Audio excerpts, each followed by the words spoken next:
Alright, welcome to Candidates Recap. I didn't sleep last night edition. This is round 6. Aronian won today. He is tied now with Karyakin for top spot in the tournament with 4 out of 6. Anand is trailing half a point behind. He's got 3.5 out of 6.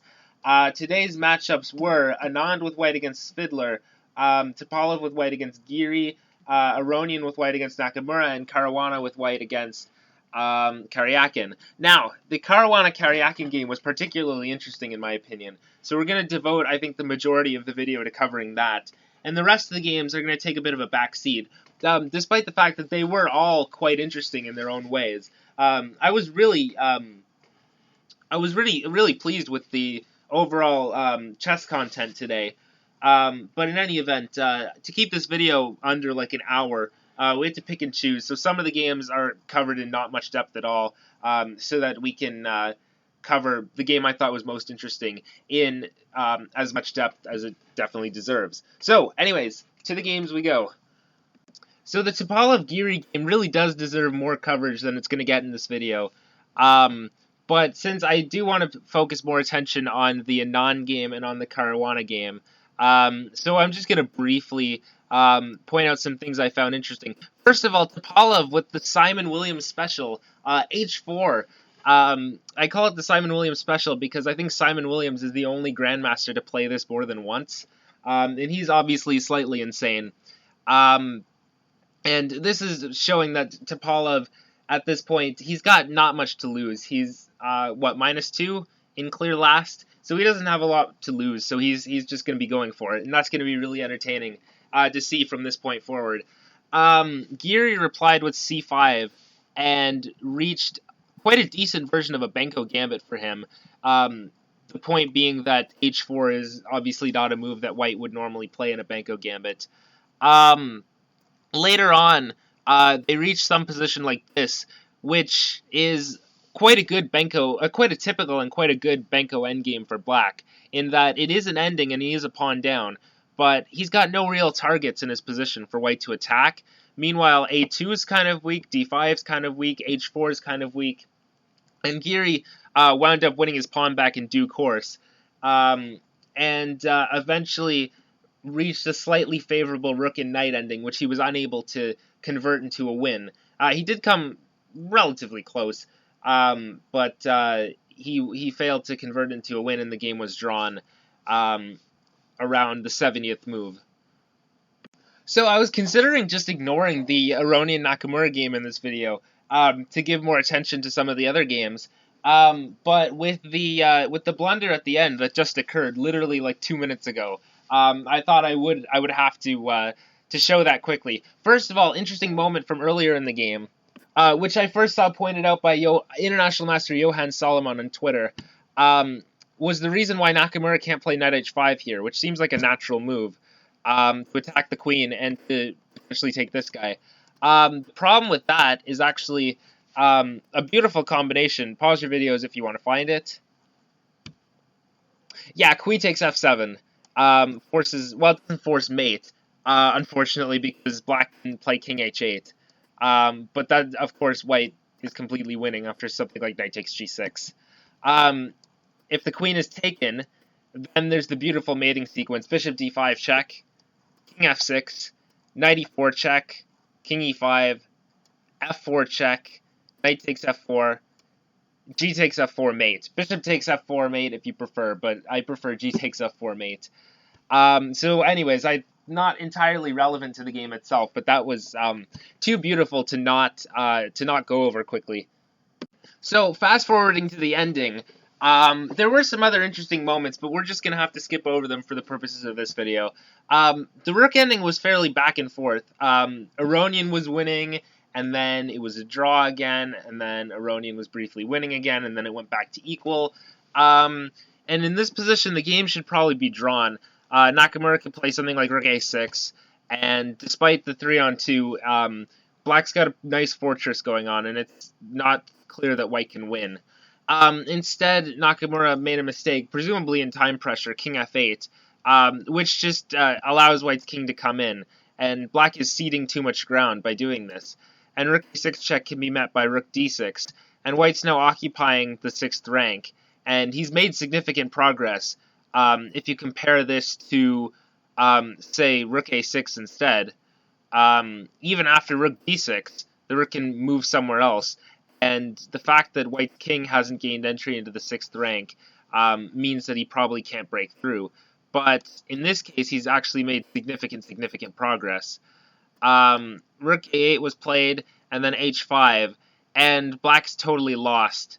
Nakamura played king g8 and f5, and well, coming up is just, well, rook d7 to target this pawn, followed by e6, and there's just nothing to be done. So rook b8, rook d7, so this pawn under threat, rook b6 check. Here I see no reason to not just go e6, but Aronian played king e7, which is, of course, also completely winning.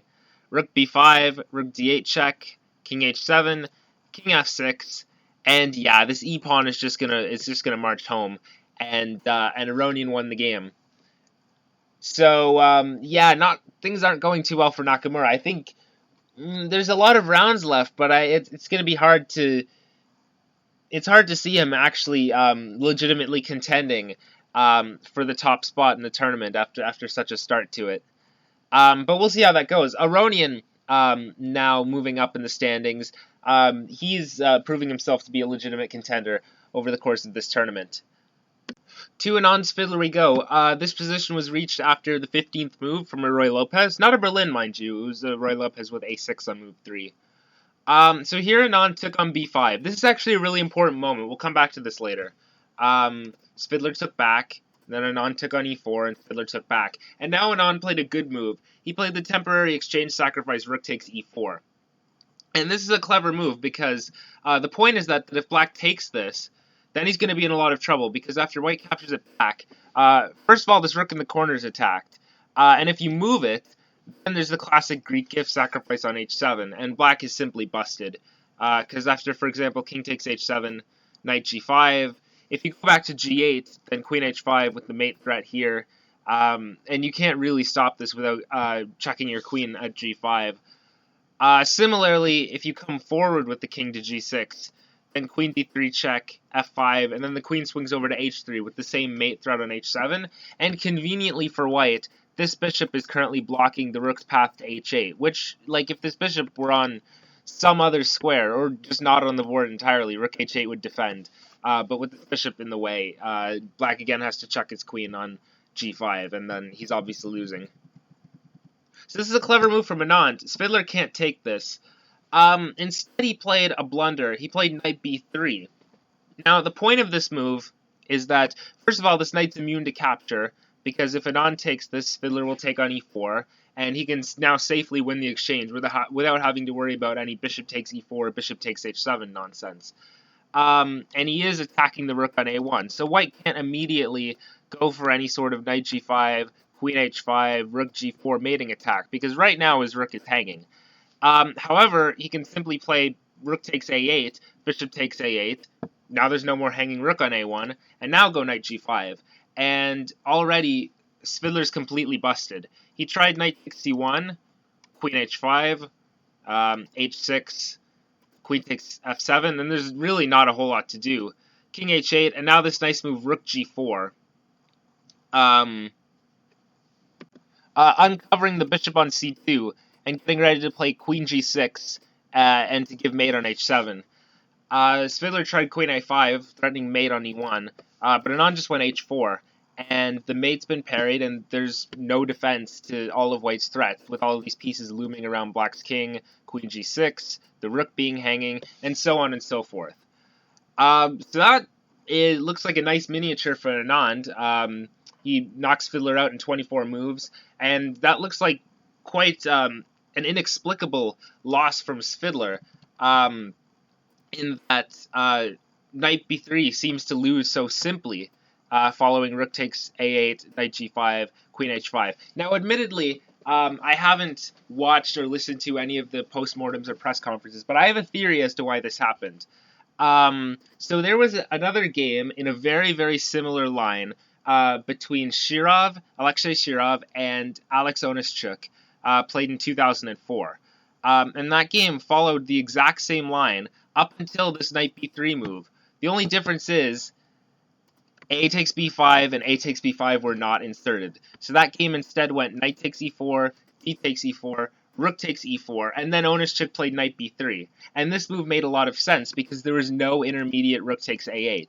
So white simply doesn't have time to get this attack in because his rook's hanging, and he can't exchange off the attacked rook to gain him time because that is not available because the A file isn't open. So presumably, what I'm assuming is Svidler remembered the Shirov Onishchuk game. He remembered that Black went knight b3, and he went on to win that game. But he forgot the slight difference in the position. The A file was open in his game and wasn't in Onishchuk's game, and he played knight b3, just trusting like, oh, Onishchuk played this, he won with it, so I'm just gonna follow what he did because it's fine. Failing to remember the slight difference in the position. And I think this is an example of knowing too much, or like having a little knowledge can in some cases be worse than having no knowledge at all. For example, if Svidler had no recollection of the Shirov Onishchuk game, I would only assume that he wouldn't play knight b3 because he would see that after rook takes a8, bishop takes a8, knight g5, he's just lost. But with the memory of the Onishchuk game fresh in his mind, he went along with it because he trusted that that his memory of that game was accurate, which it wasn't.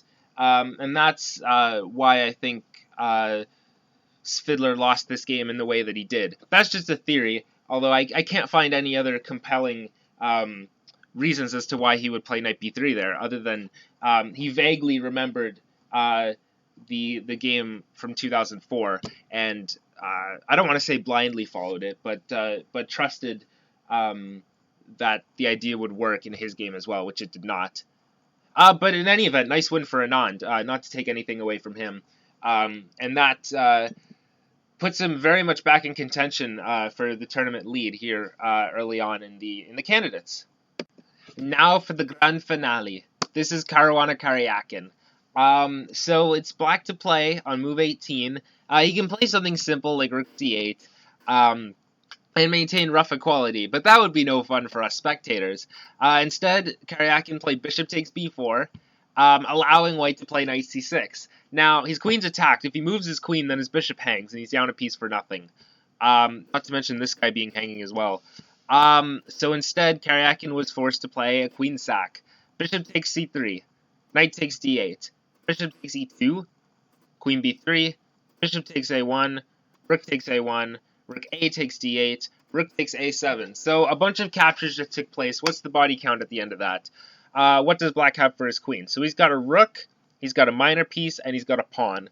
But the important thing to note is this pawn, the extra pawn that he has, is currently passed, and it's got a rook behind it. So this guy's got the potential to do some damage in the future. On top of that, this pawn is currently giving this knight a really nice square on c4 to chill out on. At the same time, Black's position's got no real weaknesses. So despite White's maybe technical material advantage, it's going to be hard to prove that he can win this position without having any obvious targets and while always having to tend to this pawn constantly. Okay, so some moves were made. h3, bishop h5, bishop g5, bishop g6. So Caruana gives up his bishop pair in order to damage Black's structure. And then he plays g4, king g7, queen c3, and now Karyakin played d4, sacrificing a piece, a whole piece, in order to get this pawn further up the board. So after queen takes c4, this is now only a rook and a pawn that Karyakin has for his queen, but what a pawn it is. d3, and now d2, d1 is the obvious threat. How do we stop it? It's not so clear. For example, well, if you play something like rook a1, d2, rook d1 to try to stick your rook in front of it, of course you'll lose right away to rook e1. So you can't do that. What else is there? Caruana played g5 in the game, trying to probe for weaknesses.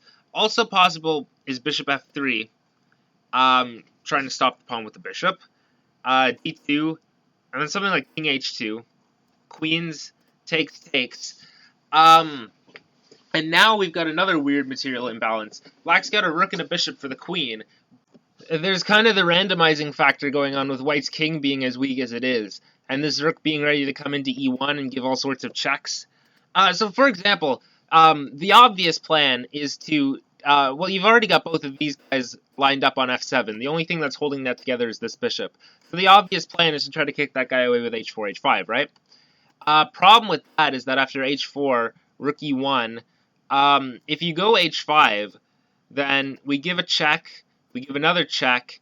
If you go to f3, then we'll give another check, and you're going to be very annoyed on account of you can't go to e2 because of bishop d3 check.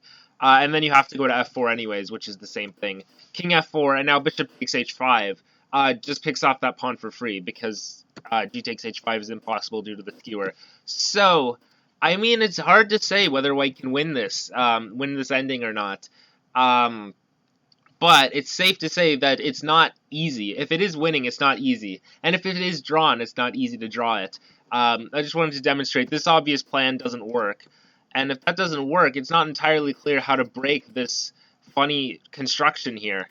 F4, F5 is another obvious try, but this, of course, doesn't work on account of you've left your king way too exposed. So rook d2 check. If you go to the back rank, rook e1 is a big problem. If you go up, rook e3 check, king here, and then like rook here, and mate is a threat, and now you've got to give up your queen, and you actually lose. So yeah, white's king being the way it is quite a large obstacle in the way of him winning this. So it could well be that this position is drawn. I'm not totally sure myself.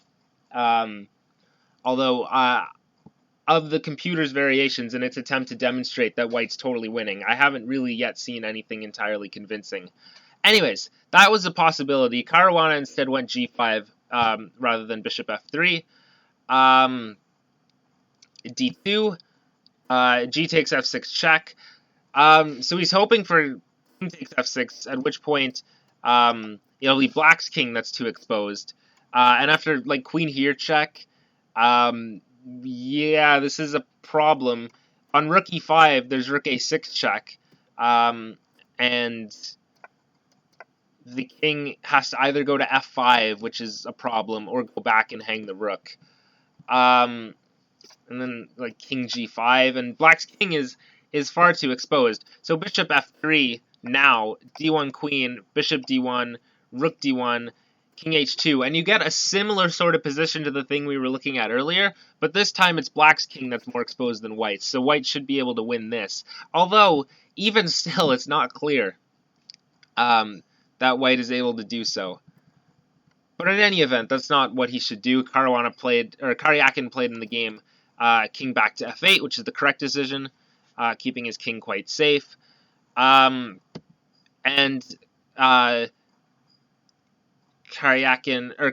sorry. They both start with Car. It's confusing. Went bishop f3. Now, if d1 equals queen, this isn't quite the best. After takes, here, with this pawn on f6 and the potential to give mate on the dark squares somehow, black always has to worry about that. So this seems to be an improvement over the earlier variation, where it was a black pawn on f6 instead. Besides, there's a much better way to do things, and that's bishop e4, trying to deflect the bishop away from d1. Now, it looks like white should be able to just step out of the way with bishop g4 and keep d1 covered. But in fact, black has the shot rook g8, which should hold the draw, because now we're pinning this guy. So we're threatening to play d1 equals queen, and he can't take it because the guy's pinned. And if you step out of the pin, then of course there's rook takes g4, but in this case d1 queen. And then if you take it, rook g2 is going to lead to mate. Okay, so this guy is basically being taken out of the equation in terms of stopping this pawn, in terms of rather being able to sacrifice itself for the d pawn. So white's compelled to play rook a1 instead. When then d1 equals queen, takes, and now black has made white give up a rook rather than a bishop. So that's sort of a significant achievement. And after here, bishop d5, important move, because otherwise both of these guys are hanging, and that could lead to problems. But bishop d5 attacks the queen, and after the queen moves, we save the rook. And with 2 rooks for the queen, and black's king being relatively safe in this case, he shouldn't have too much trouble holding the draw. So anyways, that was about bishop d4 in this position, trying to avoid the deflection. Instead, Caruana played king h2, so he's preemptively getting out of stuff on the g-file. Of course, now if bishop takes f3, queen f7 is a problem, and this is going to lead to mate due to the threats on both of these squares. Noted should be, of course, that queen takes f7 in this position isn't possible due to simply d1 queen with check, takes, rook takes d1 with check, king h2, and now rook g8, covering the mate here. This mate's covered, this mate is threatened, and black has an advantage because actually his king is much safer than white's now.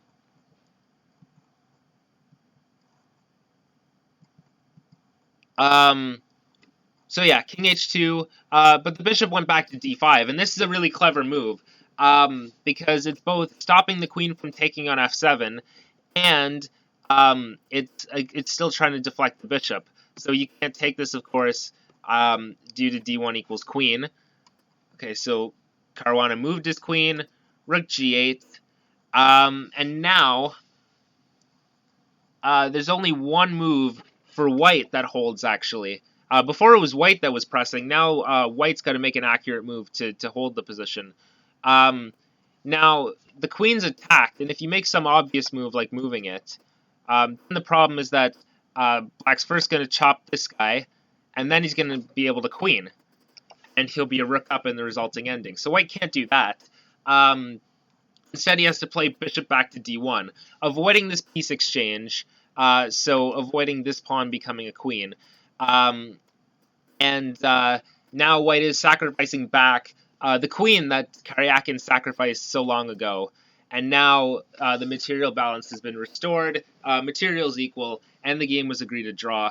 This pawn is blockaded, this guy is well covered, and with so few pieces left on the board, neither king is really in any danger. So the game was agreed to draw. So that was a fascinating game. Let's recap that quickly. So the excitement started back here when Karyakin decided to play bishop takes b4, and after a forcing sequence, he ended up with a rook, a piece, and a passed pawn for his queen. The excitement continued when he decided to sacrifice that piece, and so only have a rook and a passed pawn for his queen, in the hopes that later this pawn would become so strong that white would be forced to sacrifice his rook or his bishop for it. After d3, there are many possibilities to try to stop this guy. One of them was bishop f3. This led to a scenario where black had a rook and a bishop for the queen, but he had a fairly good fortress, considering that too many pawn advances from white would lead to his own king being weakened. So instead